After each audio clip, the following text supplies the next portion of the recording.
Girl, let me show you something. I'm sitting here in my home office and I got this one file saved on my desktop in a folder called Done. It's a PDF, just a regular one-page PDF file. But this thing right here, Chile, this ain't just a document. This is my Declaration of Independence. It's an invoice dated October 17th of last year for $21,850.72. An invoice sent to me from my own mama for the baby my sister was having with my ex-fiance. I'm not playing. The moment I realized this wasn't no family disagreement. This was a case. And this piece of paper was the key that was going to unlock everything. If I had just deleted that email out of pure anger, if I had just blocked her and kept it moving, I swear to you, none of the good that came after would have happened.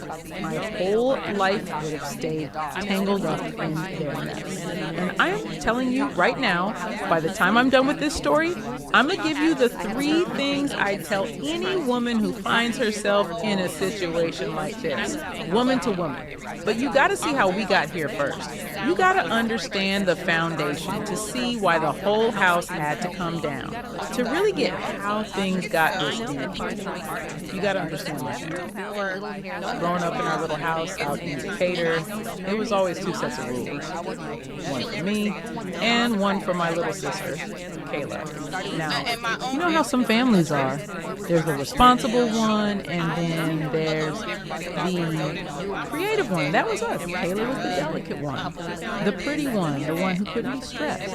So she got whatever she wanted, and I got whatever was left over. I worked 2 jobs, bussing tables and doing retail, to put myself through Georgia State while she dropped out of community college after 1 semester of college. And I quote, it wasn't her vibe. I paid my own car note, my own insurance, everything. Meanwhile, my mama and daddy were still paying my phone bill and giving her money for her nails. It used to burn me up, but you know, you just get used to it. You tell yourself, that's just how it is. So I did my thing. I graduated, got a good marketing job downtown in a high-rise in Midtown Atlanta. I was proud of myself. I finally had my own life, my own 2-bedroom apartment with the nice city view and good man, fiance. We'd been together for 3 years, and we were solid. He was a project manager, real stable, focused. We were talking rings, talking about buying a house over in Smyrna in a couple years. My world was calm. It was mine. I built it from the ground up, no handout. And then one Tuesday afternoon, my phone rings. It's Kayla doing that fake, shaky voice crying she does. She'd gotten fired from another job, something about her attendance, and her roommate had finally put her out. She was begging to stay with me and Dante for just a couple of weeks. She said, just till she got on her feet. Girl, every single alarm bell in my body went off. Dante was right there when she called, and I put it on speaker. He just looked at me and gave me that little head shake. Don't do it. He knew her track record. He'd seen how she operated at family dinners. But I'm looking at her contact photo, and I'm hearing my mama's voice in my head. The one that always says, you gotta look out for your sister. Or Ebony, she ain't strong like you. So I ignored my gut, ignored my man, and I said yes. I knew deep down in my spirit I was letting a whole Category 5 hurricane walk right through my front door. But I did it anyway. And that right there was my first mistake. That hurricane hit hard and fast. A couple weeks turned into a month, then 2 months.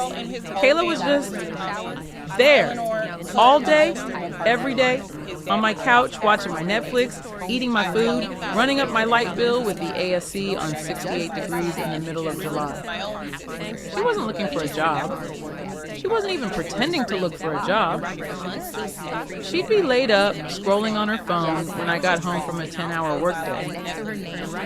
The whole piece me and Dante had built was just gone.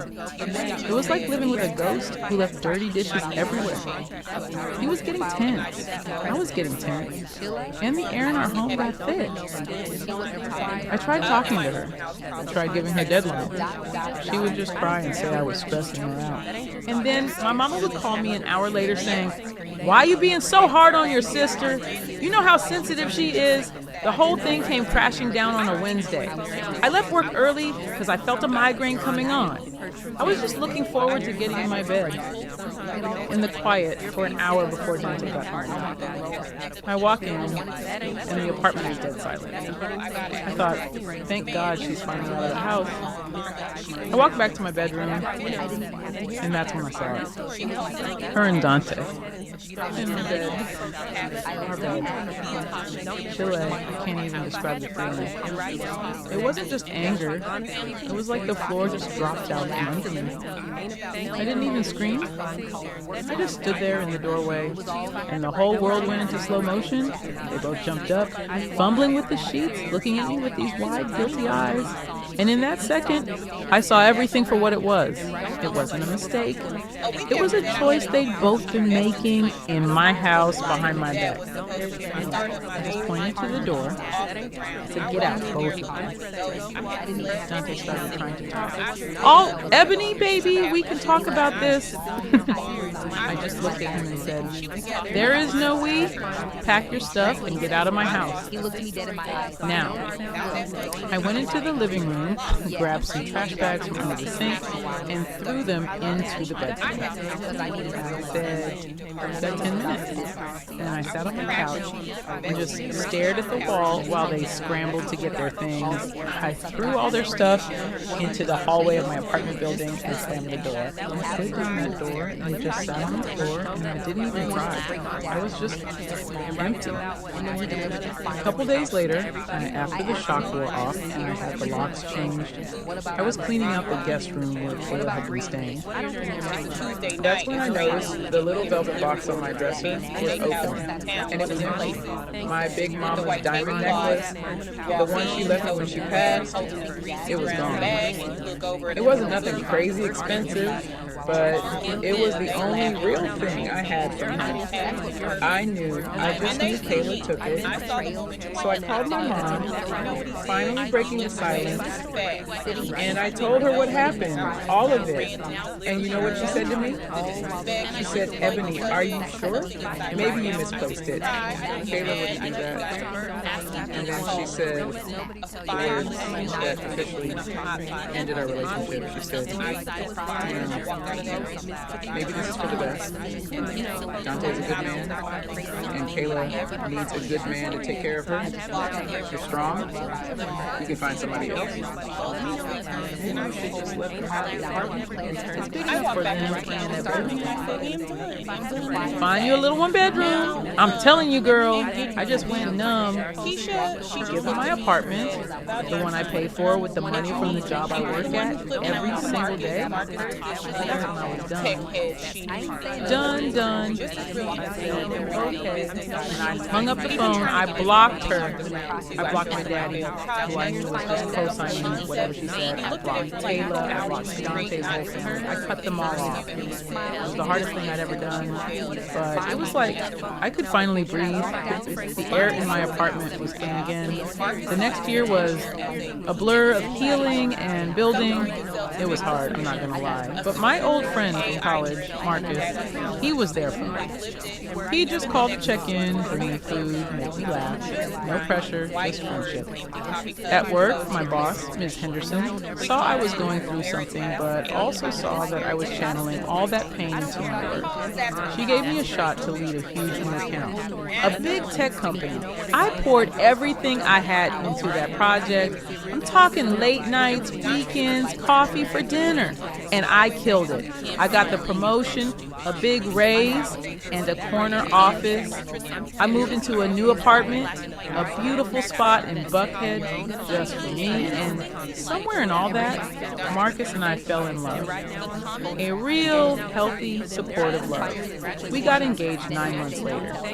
For the first time in my life, I was genuinely, deeply happy.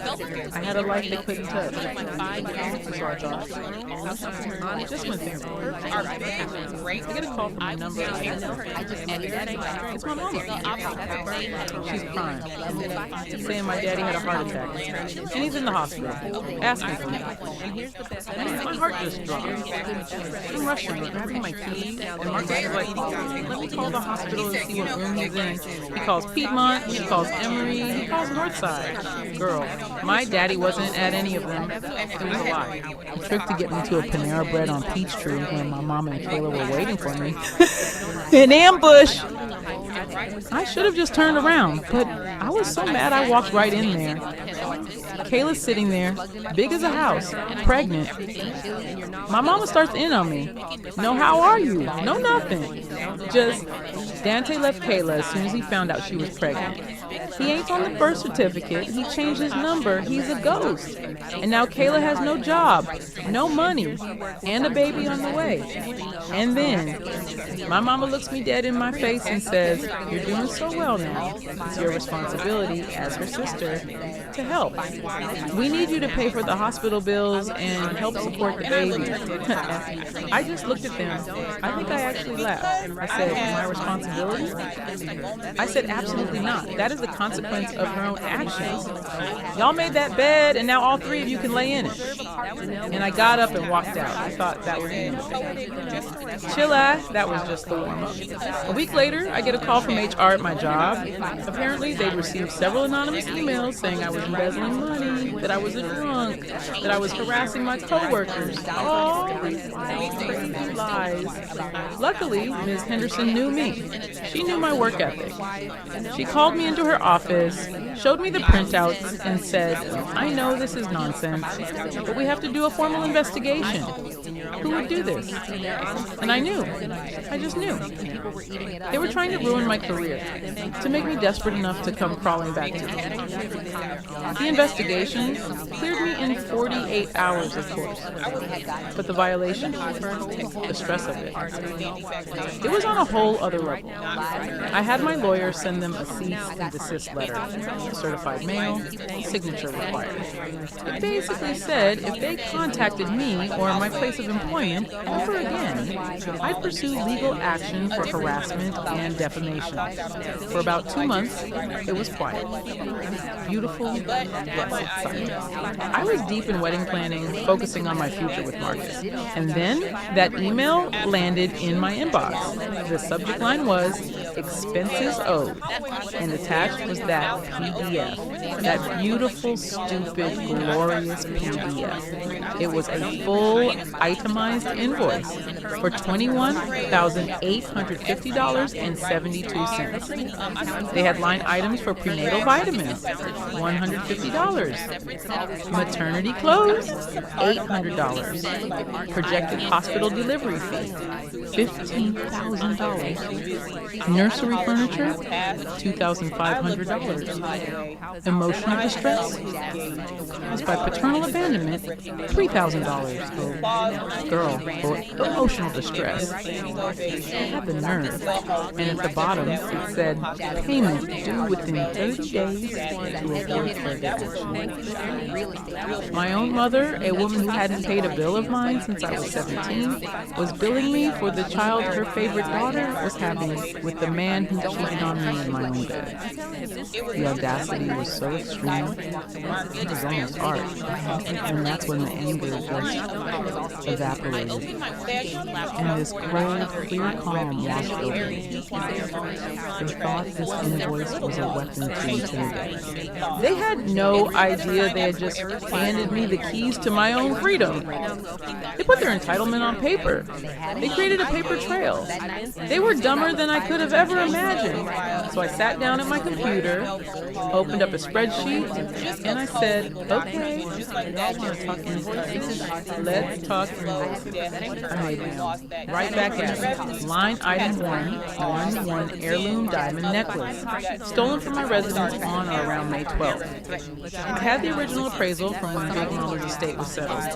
Value, $8,500. Line item 2, reimbursement for 2 months of unauthorized occupancy, including utilities and food.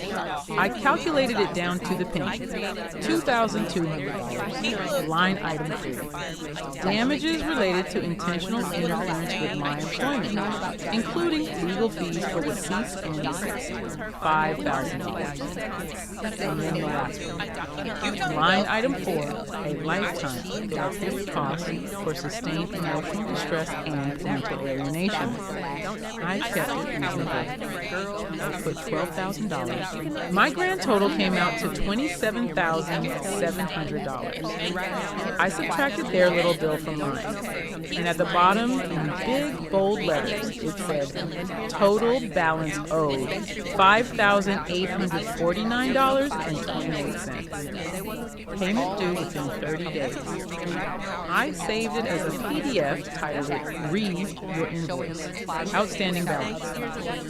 I emailed it to my mother, my father, and to Kayla's last known email address. In the body of the email, I wrote one single paragraph. It said, please see attached for the reconciled statement of accounts. Do not contact me or my fiance again for any reason unless it is to arrange payment for the outstanding balance of $5,849.28. Any further contact, including but not limited to emails, phone calls, or in-person appearances, will be forwarded to my legal counsel for immediate action. And then I hit send. Chile, the silence was beautiful. It was a silence so deep and so complete, I knew I had finally won. Not because of the money, but because I had used their own tactics and their own twisted logic against them in a way they couldn't argue with. I spoke their language, the language of transactions, and I was better at it than they were. A few months later was my wedding. Marcus and I had hired extra security just in case, and thank God we did. My cousin texted me a picture from the parking lot of the venue. It was my mother and Kayla holding up these raggedy poster board signs saying stuff like, Ebony abandoned her family. But the security guards I hired, these two big professional dudes, they shut that down before they even got out of their car. They were escorted off the property and given a warning for trespassing. It happened. I was too busy getting married to the love of my life. I heard later, through the family grapevine from my one auntie who still talks to me, what happened. Kayla had the baby. My daddy had to cash out a huge chunk of his 401k to pay for everything. Their old friends from their church stopped messing with them once the story got out about what they tried to do to me. They had burned every bridge to get to me, and when that failed, they were just left on an island by themselves. And I ain't feel a single thing about it. I was in Hawaii on my honeymoon with my husband, my real family, living a life so full and so happy, they couldn't even get close enough to throw a rock at it. And that brings me back to what I learned. And I'm telling you this, woman to woman, because we gotta look out for each other. First, always keep the receipts. I don't just mean paper receipts. I mean screenshots, emails, texts, when people show you their character. Document it. That PDF invoice was the dumbest thing they ever did, but it was the best proof I ever got. Second, you cannot set yourself on fire to keep other people warm. Your peace is the most valuable thing you own, and anybody who treats it like it's cheap doesn't deserve to be in your life. I don't care if they share your blood. And third, you have to understand that for some people, love ain't a feeling, it's a transaction. And once you see that, you stop trying to pay with your heart because they only accept cash. So yeah, I still got that PDF, that ridiculous, entitled, crazy invoice. They thought they were sending me a bill, but what they really sent me, though, was my key. They sent me the key to the rest of my life. And I used it to lock a door they can never, ever walk through again. Thank you, Ebony, for sharing this story with us. Chile, what a journey that was.